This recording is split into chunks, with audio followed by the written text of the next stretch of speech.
आप सभी का होम साइंस क्लासेस में स्वागत है। आज के वीडियो में हम पढ़ेंगे सूत। सूत क्या होता है, सूत निर्माण कैसे होता है और कपड़ों का निर्माण कैसे होता है। तो चलिए आज का वीडियो स्टार्ट करते हैं। सूत गुथे हुए तंतुओं की एक निरंतर लंबी कड़ी है। तंतुओं के रेशों को गूंथ कर एक दूसरे के साथ जोड़ा जाता है। इस प्रकार मरोड़ने से तंतुओं के रेशों को मजबूती प्रदान होती है, जिसे सूत कहते हैं। ठीक है, तंतुओं को मिलाकर एक दूसरे के साथ गूंथ कर रेशा तैयार करते हैं। ठीक है, रेशों को मजबूती प्रदान मिलती, कई रेशों को एक साथ मिलाकर गूंथा जाता है, जिसे गूंथने के बाद जिसे सूत कहते हैं। यह सिलाई, क्रोशिया, बुनाई, एम्ब्रॉयडरी या रस्सी बनाने के लिए प्रयोग होने वाले कपड़े तथा धागे के उत्पादन के लिए प्रयुक्त है। यह धागा अत्यधिक गुथा हुआ तथा चिकना होता है। इसका प्रयोग सिलाई तथा कढ़ाई के लिए भी किया जाता है। अब बात करें हम सूत निर्माण की प्रक्रिया, तो सूत कैसे बनती है। तो सूत को पहले काटना पड़ता है। ठीक है, क्या आप जानते हैं कि सूत किस प्रकार बनाया जाता है। तो कैसे बनाया जाता है, पहले क्या होता है, सूत को काटा जाता है। चरखे में सूत को काटने की प्रक्रिया में तंतु के समूह को खींचा जाता है, निकाला तथा एक साथ ऐंठा जाता है ताकि सूत तैयार किया जा सके। क्या आपको याद है कि महात्मा गांधी भी अपने चरखे पे कताई के पहियों से सूत को काटते थे। ठीक है, जो ये है हमारा चरखा, आप देख सकते हैं, इसमें सूत को लगाकर इसको काटा जाता है। ठीक है,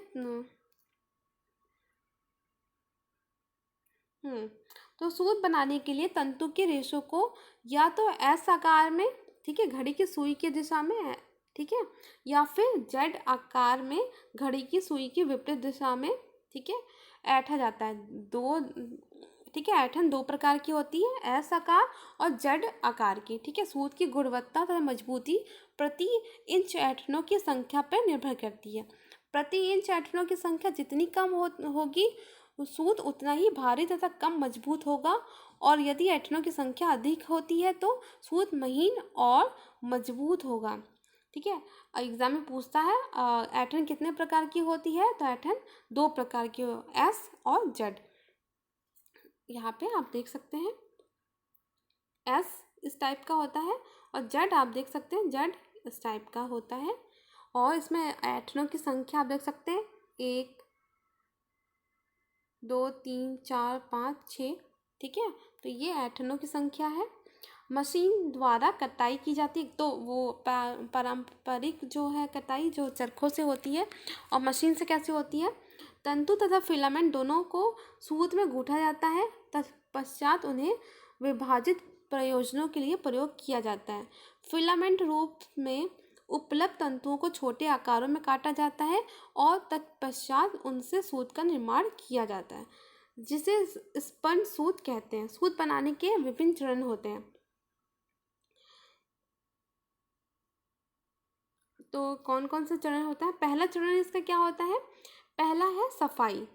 जब प्राकृतिक तंतुओं की खेती की जाती है या उन्हें एकत्रित किया जाता है, तो इनमें सूखी पत्तियां, टहनियाँ, बीज, धूल तथा अवांछित पदार्थ मिल जाते हैं, जिन्हें सफाई के लिए उसको अलग निकाला जाता है। तो उसमें जो धूल, बीज, टहनियाँ, पत्ते, जो भी चीज़ें जो मिक्स हो जाती है, उसको हटाकर साफ करते हैं। फिर हमारा आता है धुनना, कार्डनिंग।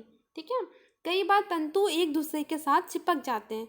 धुनने वाली मशीन इन्हें एक दूसरे से अलग करके समांतर रूप से व्यवस्थित करती है। तंतुओं के धुने हुए जाल को एक नरम रस्सी में परिवर्तित कर दिया जाता है, जिसे स्लाइवर कहते हैं। जो नरम जो रस्सी होती है उसको एकत्रित करके उसको क्या कहते हैं, स्लाइवर। तो जो तंतु को सबको अलग यहाँ करते हैं, कहाँ पे, धुनने में। फिर आता है विजिटीकरण, कॉम्बिंग, कंघी करना। ठीक है, महीन किस्म का सूत तैयार करने के लिए यह एक वैकल्पिक तरीका है। धुने हुए स्लाइवरों को अनेक कंघियों की मदद से लंबे व छोटे तंतुओं में अलग किया जाता है। कृत्रिम तंतुओं के कट फिलामेंटों से कच्चे सूत का निर्माण करने के लिए इन्हें सफाई, धुनाई तथा विद्युतीकरण की प्रक्रिया से अलग कर दिया जाता है। इन कृत्रिम तंतुओं के निर्माण के लिए केवल कताई तथा कुंडलन की प्रक्रिया को अपनाया जाता है। जो कृत्रिम तंतु होते हैं उसके निर्माण के लिए कताई और कुंडलन की जाती है। तो ये आप प्रोसेस आप याद रखिएगा, एग्ज़ाम में पूछ लिया जाता है कि जब सूत तैयार जो करते हैं कौन कौन से प्रोसेस से गुजारा जाता है। फिर आता हमारा चौथा, कताई। धुने और विजेटेड स्लाइवरों को आगे खींचा तथा कताई की जाती है ताकि सूत तैयार किया जा सके। सूत एक लड़ी है जो अनेक लड़ियों में गुथी होती है, बहुत सारी गुथी होती है, ठीक है। फिर आता है कुंडलन, ठीक है। इसमें क्या होता है, सूत को उसके भार या लंबाई तथा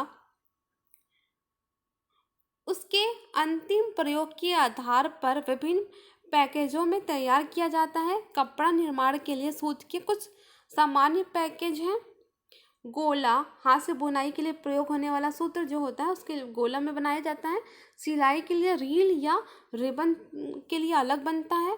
फिर एम्ब्रॉयडरी तथा लच्छे के लिए अलग बनता है। कोन, इसको अलग में बांटा जाता है। यहाँ पे आप देख सकते हैं जो हम स्वेटर वेटर बनाते हैं उसके लिए गोला, सिलाई के लिए जो धागे रील बनाए जाते हैं अलग अलग छोटे में इस टाइप के बनाए जाते हैं। फिर एम्ब्रॉयडरी या धागे के रील जो बनाए जाते हैं, ठीक है, लंबे छोटे छोटे। सूत के जो लच्छे बनाए जाते हैं इससे भी कढ़ाई की जाती है। और कोन, इस टाइप के अलग अलग चीज़ों में हम बांट देते हैं। आप यहाँ पर देख सकते हैं सूतों का वर्गीकरण, उसको दो भागों में बांटा गया, साधारण सूट और नॉवेल्टी सूट। साधारण में एक एकल तंतु से तैयार किया जाता है और दूसरा होता है प्लाई या बहुतंतु, इसमें बहुत सारे तंतु मिलाए जाते हैं। और नॉवेल्टी क्या होते हैं, गांठ युक्त सूत, लूप सूत, स्टब सूत और फिदर सूत। एक एक करके सबके बारे में पढ़ेंगे कि ये क्या क्या होता है। तो पहला हम बात करेंगे साधारण सूत के बारे में। ये क्या होता है, साधारण सूत में समान मोटाई, सुगम सतह तथा इनकी लंबाई में प्रति इंच समान संख्या में ऐंठन होती है। वस्त्रों तथा घर के प्रयोग के लिए अधिकतर मानक कपड़े इन्हीं सूतों से तैयार किए जाते हैं। जैसे जो सूत होते हैं समान आकार, ठीक है, होके इनको गूंथा जाता है, ठीक है। ये साधारण सूत कहलाते हैं। और इसके प्रकार कौन से, इसके अंतर्गत एकल सूत, महीन किस्म के एकल सूत का प्रयोग हल्के तथा उस उत्कृष्ट कपड़े के निर्माण के लिए किया जाता है। मोटे और खुरदुरे किस्म के एकल सूत जो तंतु होते हैं उनका सूत का प्रयोग मोटे कपड़ों के निर्माण के लिए किया जाता है। जैसे कि जो एकल सूत्र है, जैसे हमारा कोई पतला मुलायम तंतु है तो वो उसी आकार का, उसी किस्म का उसको ऐंठन देकर अच्छे नरम किस्म के कपड़े तैयार करते हैं। और जो मोटे खुरदुरे होते हैं वो मोटे कपड़ों के लिए अलग से बनाए जाते हैं। फिर आता प्लाई सूत। ये क्या होता है, दो या दो से अधिक साधारण सूतों को एक साथ गूंथ कर प्लाई सूत का निर्माण किया जाता है। इन सूतों को बहुप्लाई तंतु सूत भी कहते हैं। इनके निर्माण के लिए प्रयोग किए गए तंतुओं की संख्या के आधार पर दो प्लाई, तीन प्लाई आदि के सूतों के रूप में जाना जाता है। तो इसमें कई सूत मिलाकर तैयार करते हैं। ये साधारण सूत की तुलना में अधिक किफ़ायती होते हैं और इनका प्रयोग सूतों, बुनाई, फर्श के आवरणों आदि के लिए किया जाता है। यहाँ पे आप एग्जाम्पल में देख सकते हैं, दोहरा या दो प्लाई सूत्र। इसमें है दो पृथक एकल सूतों को दोनों छोरों पर गांठ बांधकर या दोनों छोरों को एक साथ पकड़कर एक लंबे एकल रेशे की प्लाई के द्वारा दो प्लाई या दोहरा प्लाई सूत तैयार किया जाता है। यहाँ पे दो प्लाई है, आप देख सकते हैं, गांठ से लगाकर इसको तैयार किया जाता है। फिर तीन प्लाई, इसमें आप देख सकते हैं तीन है आपके, ठीक है। एक लंबे एकल रेशे सूत को ऐंठन देकर तीन प्लाई सूत का निर्माण किया जाता है। तो जो इसमें तीन रेशे हैं उनको ऐसे गांठ देकर बहुत ही मोड़ कर इसको बनाया जाता है। ऐसे तीन हो सकता है, तीन है या चार हो सकता है, पांच हो सकता है, ऐसे कई सूत को इसमें मिलाकर रेशे तैयार करते हैं। इसमें देखिए आप चार प्लाई देख सकते हैं यहाँ पे। कार्ड सूत एक बहुतंतु सूत है ठीक है, इसमें 3 4 5 प्लाई सूत लें और इन्हें एक साथ ऐंठन देकर इन्हें दोनों सिरों पर गांठ बांध लें और इस प्रकार आपका कॉर्ड सूट तैयार है। आप देख सकते हैं कई सूत मिलाकर पहले इसमें 3 4 मिलाया गया है ये, और फिर 3 4 को फिर आपस में मिलाया गया है, तब आपका कॉर्ड सूट तैयार हो जाता है। ये हमारा एकल सूत्र है, ठीक है, ये एकल सूत्र है, ये हमारा पूरा धागा है और ये बहुतंतु है, बहुत सारे तंतुओं से मिलकर बना है केवल ट्विस्ट। अब आता हमारा नॉवेल्टी सूत्र। क्या होता है, आपने घर के पर्दों, सोफे के कपड़ों या स्वेटर आदि का ध्यान पूर्वक अवलोकन करें, इनमें से सूत निकालें तथा प्रत्येक सूत की संरचना का अध्ययन करें। आप पाएंगे कि इनकी संरचना जटिल प्रकृति की है और दिखने तथा टेक्सचर में असामान्य है, जिसका उत्पादन कताई द्वारा किया जाता है। तो आप इसके आधार पर इन्हें विभिन्न नाम दिए जाते हैं, जैसे कि लूप सूत, नॉट सूत, स्टब सूत, फिदर सूत, ठीक है, आदि। तो यहाँ पे आप देखिए, लूप सूत में सूत की पूरी लंबाई तक छल्ले होते हैं। उदाहरण के लिए ऊनी कपड़े, तो ऊनी कपड़ों में क्या होता है, ऐसे करके छल्ले होते हैं। नॉट सूत में सूत की पूरी लंबाई में तने हुए घेरे बने होते हैं, जैसे कि ऊनी कपड़े तथा स्कार्फ, तो ऐसे करके ऊनी घेरे बने होते हैं। आप एग्जाम्पल में या पिक्चर में देख सकते हैं। फिर आता है स्लब, और जो स्लम सूत में इसकी पूरी लंबाई में अनेक अंतरालों पर सुगम गैर ऐंठन, मोटे और पतला तथा ऐंठित क्षेत्र होते हैं जो आभूषण का प्रभाव उत्पन्न करते हैं। उदाहरण के लिए पर्दे, जो पर्दे के आप देख सकते हैं ऐसा दिखाई देता है। पिच सूत को नशील सूत भी कहते हैं।